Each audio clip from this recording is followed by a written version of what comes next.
Hi, my name's Elly Greaney and I'm the Commercial Director at Transition Partners. We're a tech recruitment consultancy with an office in Leeds covering the UK market and an office based in Berlin. I've worked within tech for the past 5 years and find the market fascinating. I'm really passionate about helping women not only get in tech, but really advance their career with an exciting industry that can provide endless opportunities. I love networking and finding out about other people's stories. I decided to set up the Journey of a Woman in Tech to share knowledge, wisdom, and hopefully have a laugh along the way. Feel free to get in touch on LinkedIn to see how you can get involved. I hope you enjoy the podcast.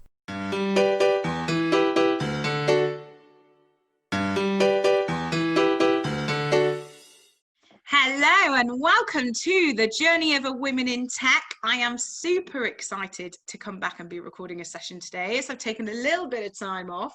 I was due to get married in Croatia, but unfortunately due to COVID, it got pushed back to next year. So I took a bit of a break and went to the Highlands with my fiance, which was amazing. And we drove around the NC 500, which was incredible. So I'm feeling very happy and invigorated to be back in the office today and back doing my favorite thing, which is obviously recording the podcasts.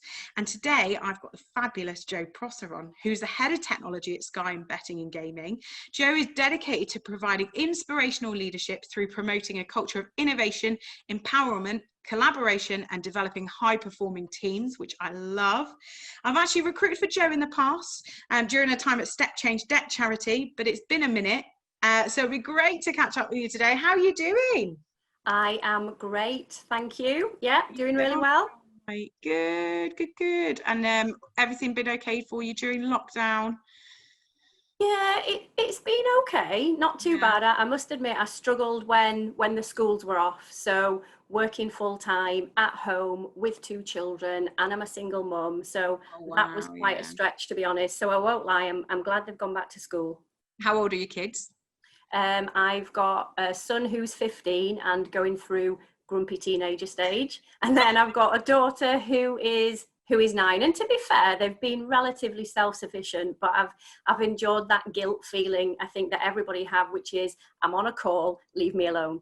And they'll come in now and they'll go, are you on a call? And I'm going, yeah. And they go, turn off the video, so they can sneak behind me, go to the fridge, get some food, and then sneak. But I've even had them actually crawling on the floor so they don't disturb a call and be seen in the background. So yeah, we've worked our way through, and actually one of the good things has been they've learned more about what I do, which is really it's good. Not a bad thing. Yeah, I guess it's a bit like going to work with mum, isn't it? It's a bit like that, whereas normally they probably have no idea what you do. So that's amazing. So you've been able to talk to, do you think they'll be interested in a career in tech? Oh, I already know, actually, my daughter is now interested in a career in tech. Actually, this is new news, because she's always had this list of things that she wants to do. So she's very confident. So she's always wanted to be, number 1, a scientist, number 2, a lawyer, or number 3, as a backup plan, begging on the streets. Begging on the streets. She's got this backup plan. And she told me the other day, I don't want to be a lawyer anymore, Mummy. I want to be a head of technology like you. And she said, you're my inspiration. So I was really touched, actually, until the minute when she said, yes, my old inspiration when I wanted to be a lawyer was Judge Judy. Off the TV. You've taken over Judge Judy. I've taken over Judge Judy. I don't know if that's a good thing or not, but yeah, it's good. That's so cool. That's really lovely. So, big role. Yeah. So a new position. How long have you been at Sky Betting Gaming for now? So been there since the 6th of January, and it's ace. I absolutely. Tell us everything about it then. How's it going and what are you up to? It's going really well. So I am the head of technology in the core services tribe at Sky Betting and Gaming. So we've got lots of different tribes. Essentially, that means I run the core services tribe in its entirety, from a people, technology, delivery, service operations perspective. It's the full shebang, and it's brilliant. So there are about 70 people at the moment in my tribe, and it's a real cross section of roles. So we've got analysts, business analysts, we've got architects, we've got engineers, we've got product managers, we've got ADLs, we've got program managers, project managers. I'm conscious if I miss anybody out, they're going to be really upset. So a full shebang of different roles. And And I'm actually really excited to say that we're investing further in core services. So we've just had a big boost of availability to go out and recruit more roles, which is brilliant, to expand some of our squad. So it's good that they're confident enough, the leadership team, to invest in core services. So in terms of the technology, so it's a real good cross-section of different technologies. So we do some coding ourselves. We write our own software. We've got some off-the-shelf systems that we configure. We've got a big CRM platform that we configure and code, which supports our CX advisors in our customer experience center. So lots of technology, lots of different roles, lots of different people, lots of different areas that we support. And we have a good, strong vision, which is around making exceptional experiences possible for customers in every interaction. And we talk about them being possible because we don't do very much direct for our customers. We're very much a tribe that enables other tribes to contact customers and to do things for customers. So we're enablers. That's so great. It's fantastic. Sounds like a lot of fun. And I know the team, I know a few of the team over there, and I know it's a good group of really talented individuals, so that's fantastic. Do you know what it really is? That is one of the words that I would use to describe people. They are so talented, and so many talented women as well in the tribe, which is brilliant. We were lucky enough, probably about 9 months ago, we had Tanya on the podcast, Tanya Lichtenstein, and she was incredible. Oh yeah, she's great. Yeah, she's super cool, super inspiring woman with a really interesting story. So that's what I want to know about today then. Your journey. Yeah. How did you get into tech? So it wasn't intentional, and it certainly wasn't conventional either, which I think shows that you can get into technology in any route and at any time in your career. So actually, I was always in operational leadership before technology, but even before that, so going back, and hopefully it's not too dull a story, but when I came out of uni, I'm sure not. I got onto the graduate training scheme at McDonald's.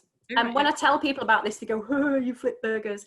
And yes, that was part of it, but it was also a really, really good, strong, robust graduate scheme, even back in the day. So 20 odd years ago, maybe even 30. Yes. So, and it was a really, really, really good scheme. They invested a lot in training. They had, I don't know if they still have it now, but they had a hamburger university, and the discipline on the graduate training and actually in the McDonald's stores was really strong. And I still relate back to a lot of the things I learned there. And I think it shaped me in many ways around my discipline in terms of people management and things like that, making sure I document stuff and everything. So yeah, it was a really, really good grounding. And I remember the interview actually for that graduate scheme, and the guy kept playing devil's advocate and going, yeah, but you're going to have to tell people you flip burgers for a living. How are you going to do that? How are you going to feel about that? And thankfully I passed the test, and I learned loads there, as I said, but ultimately it was completely exhausting working there. The hours were very unsociable. Quite often you'd do what was called at the time a close. So the store would close, and you'd work until whenever the store was clean. So 2 a.m., 3 a.m., things like that. So I quickly realized I'd learned a lot, but I needed to get out of food services. So the structure and rigor, though, that graduate schemes like that is spot on, isn't it? Oh, and it just absolutely. Learnings that have carried on throughout your life, and that's the great start. I don't regret that for a second, but needed to get out of it. So had a cunning plan. So I thought, okay, I need to go into another organization within food services, because that's the only experience I've got, but with a route out. So I went into retail. So I worked for BHS, and they had a food services area. So I went into that and worked in food services. And then eventually my cunning plan came to fruition. So I got out of food services and then onto the sales floor, worked my way up to an assistant manager. And then one of the things that I'd always quite fancied doing was working in recruitment, like yourself. Oh, really? So, yeah. Yes. So I went for an interview at a recruitment organization, didn't get the gig. So obviously that was not right for me. But 6 months later, they rang me up as if I was a candidate and said, "We found a job that you might be interested in. It's at, well, what was called CCCS at the time, Consumer Credit Counselling Service, which is now StepChange Debt Charity. How do you fancy working there?" Oh, and wow. I must admit, I was skeptical because it was a charity. I didn't know about the security. I had no idea what it was going to be like, had some preconceived ideas, but went for the interview, got the job, and it's turned out to be one of the best decisions I ever made. Stayed there for 20 years. It's a fabulous organisation, and it was during my time at StepChange that I got into technology. So awesome. I told you it was unconventional. Yeah. So worked for 10 years in operational leadership roles. StepChange are good for that though. Like I know as like from the, obviously I've worked with StepChange before, so I guess that probably helps from the Yorkshire market, that I know if I look at organisations and you would think there's one company that would give you an opportunity to move across departments and give things a go, I would say StepChange are someone that do that really well, actually. Yeah, they do, and they did, and I think particularly when I joined, it was growing exponentially, and so there were opportunities to try new things all the time and be open to new things. You know, I would quite often get moved from one department for another, or go in and do this, go and do that. So you got the opportunity to try lots of different things and stick your nose in and be involved in the growth, and that was brilliant. That's awesome. So I remember I was in my annual appraisal, so year 10, halfway through my time at StepChange, and so my manager at the time, we did the usual conversation. She said, she posed it as a question, but you know when somebody asks you a question and you know it's not a question, she did that, and she said, how would you like to work in systems, which is what we called it at the time, and I must have looked like a rabbit in headlights. Systems, me? So I said I'd think about it. I went home and cried. Because again, I'd got preconceived ideas about what it would be like to work in systems. So think about that, you know, the TV show, the IT crowd. I was visions of that. So yeah, went home, cried, pulled myself together, spoke to some trusted people, went in a few days later and went, right, I'll do it. And so I was taken out of everything that I knew, my comfort zone, the team that I'd built up around me, gained years of experience within operational leadership, and stuck in this systems department with people that I knew nothing about, roles that I knew nothing about. They were talking about agile. So what was your job title in ops? I was head of client services at the time. Head of client services, and you moved into what title? Head of software development, or head of development, something like that. I can't remember. Someone and it was who cried about moving into tech and moved into a head of software development role. Oh my god, that's crazy. Yeah. So I was completely like a fish out of water. I knew nothing. It was one of those where, I really had to roll my sleeves up and get stuck in, and I was frightened. I was absolutely frightened, but I was, I wanted to take on the challenge. And the other thing is that at the time, that department didn't particularly have a good reputation. So it's not like I was going in and going to be really nice. I had to go in and make some really tough decisions. And, the leadership team that was there at the time, I'm still in touch with not all of them, but some of them now. And they'll always talk about on a night out, the conversation where I took them to an offsite day to a hotel, told them all they were crap. And that I was there to make them better, and it worked. It was a risky strategy, but it worked.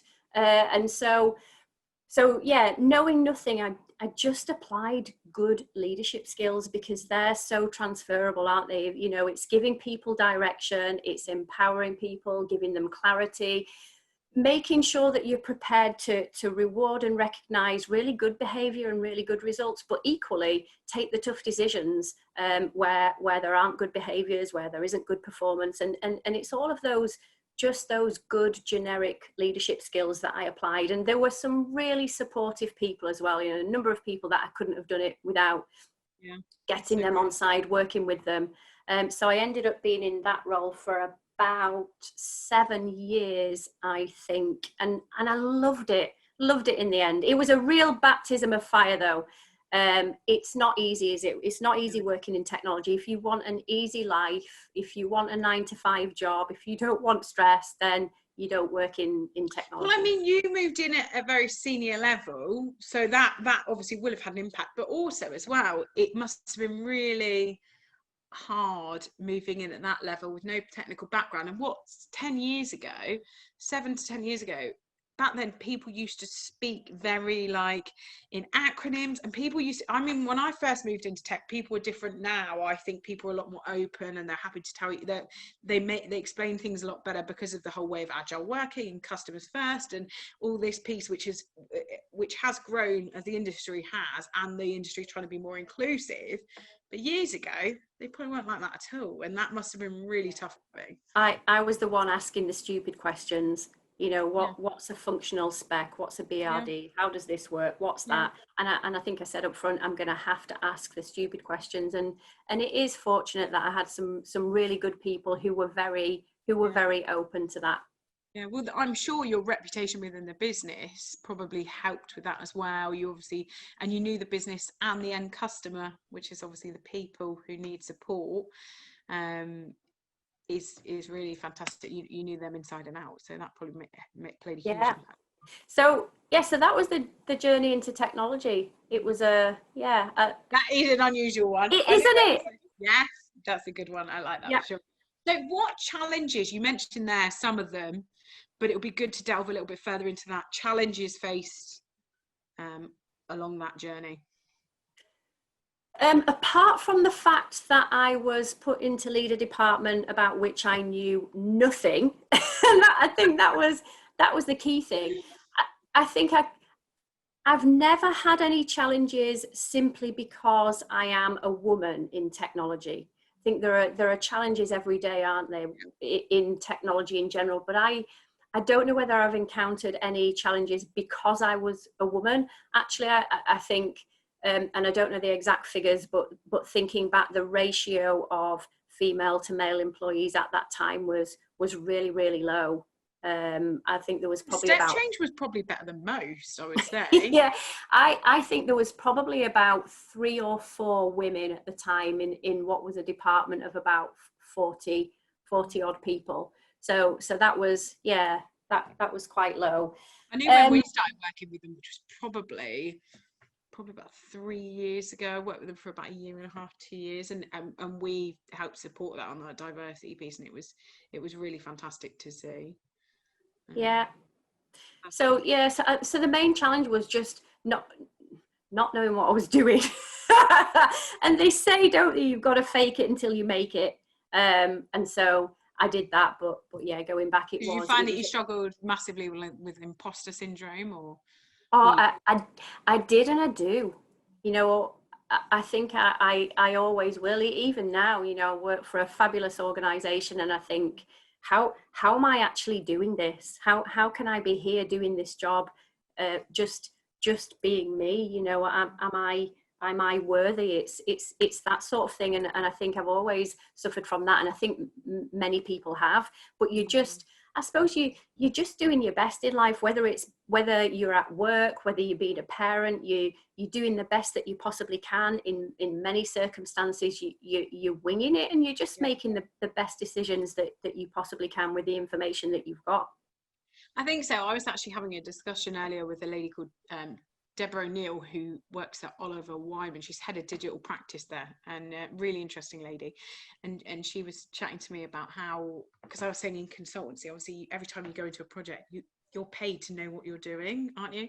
And she was saying that no, she's a problem solver, so she hasn't done everything time and time again, but having those skills to be able to adapt and problem solve is the most important thing. And obviously that's completely transferable, the same alongside your leadership skills, which is fantastic to hear. Obviously at Sky Betting and Gaming, they're really conscious around diversity and inclusion, so I'm sure you've probably learned some tips along the way, and at StepChange as well, but what we can do as a generation to help overcome these challenges. Do you know what I think it is? So going back, I haven't, maybe I've been lucky, or maybe this is more the norm, but I've never encountered challenges simply because I'm a woman in technology, and actually got some great women that work in my tribe and outside of it as well at SBG, and started up a bit of discussion actually Oh, that's in good. recent weeks about this, what challenges have people encountered, and most of them have said the same, that they haven't That's good. actually encountered challenges because they're a woman in technology. And I think we came to the conclusion, and I do feel quite strongly about this, that the challenge is making women aware, or girls, that they can have a career in technology, because they just don't consider it. It is male dominated. You know, I was reading something the other day that said 24% of women are on STEM courses at university. 22% of women come out of university into STEM roles. So clearly STEM is wider than just technology. Yeah. In SBG, 25% of roles within the entire organisation, and it's not just technology, 25% are taken up by women, therefore 75% men. And in my tribe, it's just short of 17% who are women. So there's clearly more to do, but I think it's about creating that awareness that you know, it's not just coding, it's not just engineering, and it's not just for men. So I think it has to go right back to schools, which is where it's happening now. You know, my daughter, I alluded to earlier, she's learning very basic coding skills, and it's about knowing that you can get into a career in technology.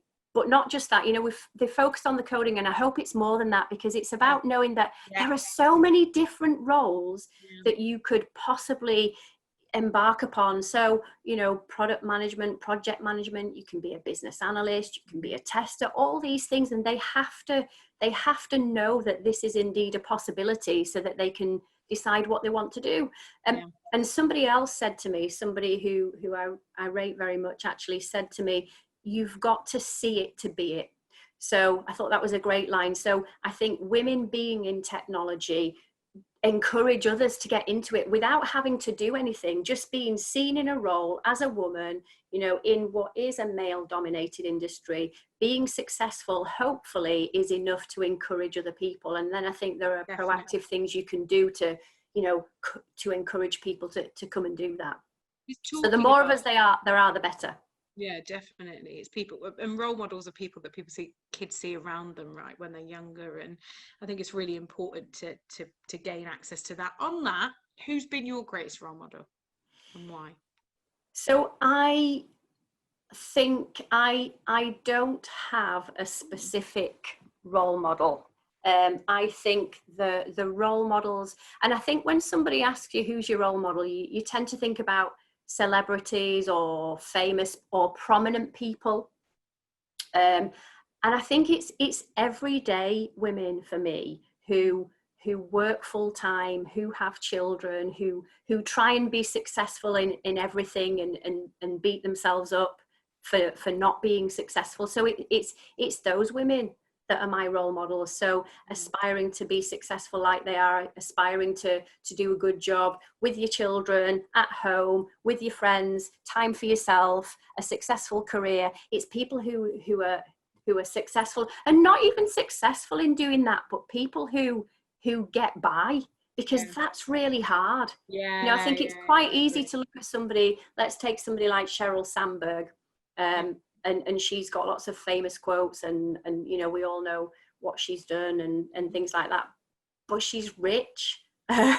Meaning that she's got extra things to support her, and I'm not saying that means she's got an easy life, but I think the everyday woman, the everyday female, who's doing their best to get by and doing a really good job, and being successful, they're people who are my role models.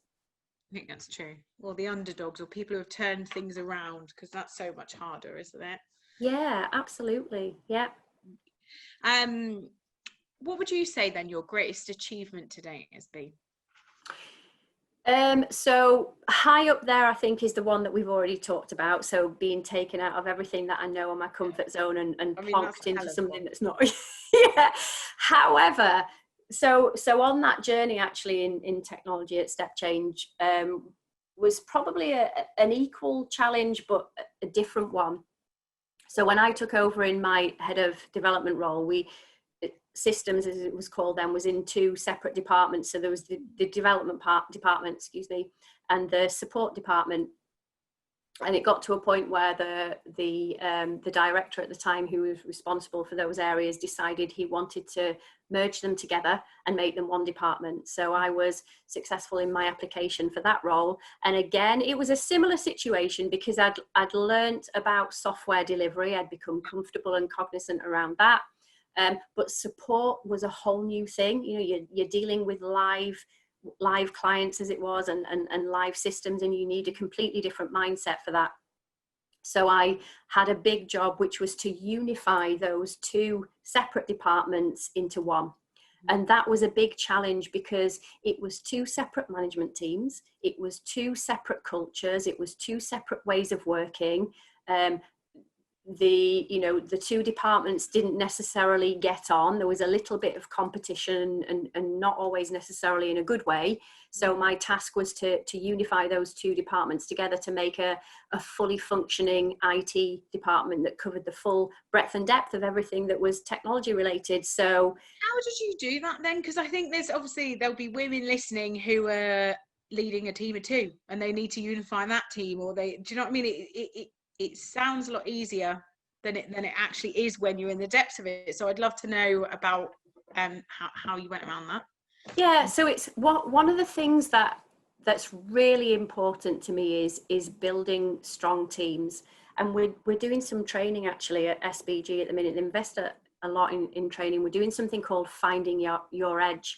And over a number of weeks, we've been encouraged to attend some courses and build up essentially a profile about ourselves, which is to find your edge. What drives you every day? What gets you out of bed? What's your thing? And it's become obvious to me that my thing is that it's creating a world where we have really strong teams of people who work for each other and with each other, who have trust, feel comfortable, and not afraid to voice their opinions. But it's that unity of purpose, allowing diversity of thought and all of that. So that was where I predominantly focused, was in looking at the leadership teams. Yeah. So my viewpoint was, okay, if I can get the leadership team unified and working together, the machine is ticking over in terms of them leading their own people. So that's where I focused. So we looked at a vision, a mission. We did lots of feedback sessions. We did lots of insights training to determine what type of personality profiles. We were sharing information and learning about each other, and actually getting people in a room as well and talking about what they find difficult about working with each other, and that really built trust and unification, and that was one of the keys for me. And it's even at SBG now, that is something that I'm working on, and I've only been there 9 months, so that job is not done, but creating the team of people that work with me is really important. Making and sure you've done that 9 months pretty much remotely as well, and yeah, that's been hard. But really got a really tough. good team forming. Yeah, that's really good, isn't it? Because it's certainly been challenging, but anyone that's moved into a role this year, it's a whole different ball game, isn't it? Yeah. How do you then, as a single mum, how do you manage it? You've got a big role, you've got lots of responsibility, you've got 2 beautiful kids. How the hell do you manage it? Because it's not easy. No, it's not, and a lot of the time I do feel like a failure at either work or being a mum. And I think the thing that always gives is time for me.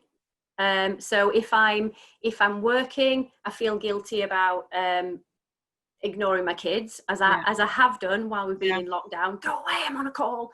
And I feel guilty about ignoring them. And then if I'm spending time with them and I know I should be doing some work, or I feel like I've got things to catch up on, then I feel guilty about that as well. So I beat myself up and kick myself about quite a lot, actually, and it is really hard. Is that something you're trying to work on then? Because it is important, isn't it? You've got to be really kind to yourself, haven't you? Yeah. So I get some time on my own, and I massively go for that big time. So I've got some brilliant friends, try to go out and make sure I have some drinks or a nice meal with them, have some social time, go shopping, as we talked about earlier before the podcast, go shopping, but not try stuff on, because that is not allowed. We were talking about what a nightmare it is buying jeans at the moment.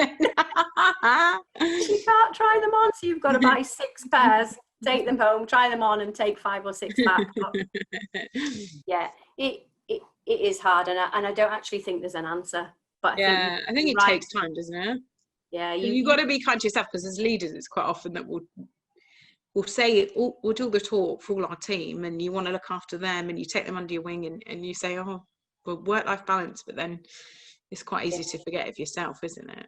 I have to say as well, I've got a very supportive boss. That'll get me some brownie points, but actually if he's watching, but it is true, and I think that's really important. So he's very understanding about the situation, and actually the entirety of SBG has been like that. They've very much put the well-being of their employees first.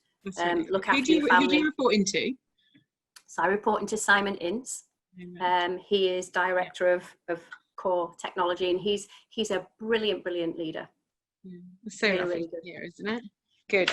There we go. So I love to end the podcast then with one word of wisdom. And what would you tell your younger self? I think 2 things, if I may. So I think the first one is, I think, as I've shown, you don't have to have all the answers. So when you're thinking about what it is you want to do, there are some people who are clear, aren't they? This is what I want to do, and this is the route. I want to be a doctor, I want to be a surgeon, or whatever, and that's brilliant. However, if you don't know, it doesn't matter. I think that's the first thing, because you will work it out as you go, and you will take opportunities, and you'll move into something that's right for you. So I think that's the first thing. Don't worry about that. Yeah, because it sounds like yours has been like that. You haven't sort of aimed for something, you haven't had a goal inside, but you've known that you've wanted to be successful, and you've worked really hard at it, and look where you are now. So that's awesome to hear. Definitely. And then I think the second thing is, what's really important, actually, I think, is not just your ability, but your attitude, your behaviors, your how you approach things. And I think I would tell myself, as I tell my 15-year-old son, yes, it's very important you get your qualifications, but think about how you behave, because your work ethic, as I say, your attitude, your behaviors is really, really important. And it's the entirety of those things, not just your talent, that makes you successful in your role and makes people want to work with you. So I think they're the 2 things, looking back, that I would tell myself. Yeah, I mean, that rings really true to me. Unfortunately, like I think I mentioned it to you earlier before the podcast, we lost my father-in-law last week, and it's been awful. And he was quite a quiet man. He kept himself to himself, bless him. Your behaviours and what people think of you since we lost him, the amount of people that have been in touch and sent such lovely messages, and the house is absolutely full of cards and flowers everywhere. It's been so lovely, but you don't realise how much of an impact you have on people, and it's just so important. It made me realise that people that you may not see every day and that you don't speak to all the time, but little words and little discussions that you do have with them, and your time at work just have such a major impact on people. So it's really important that you try and be as positive about that as you can, and have a real positive and lasting impact on people. And that's something that this week's been like really like a big learning curve for me, is like taking that on board, because it's tough, isn't it? But that's fantastic. It's been so great hearing your story, Jo. It's been fabulous having you on. Thank you. Your background in tech is definitely not conventional, so I've loved hearing your story. If anyone wants to get in touch, are they able to reach out on LinkedIn? Absolutely. Twitter? Yeah, amazing, perfect. Well, it's been a pleasure having you on the podcast. Thanks for coming on, Jo. Oh, you're welcome. It's been my pleasure. Thank you. Take care. Bye. Bye.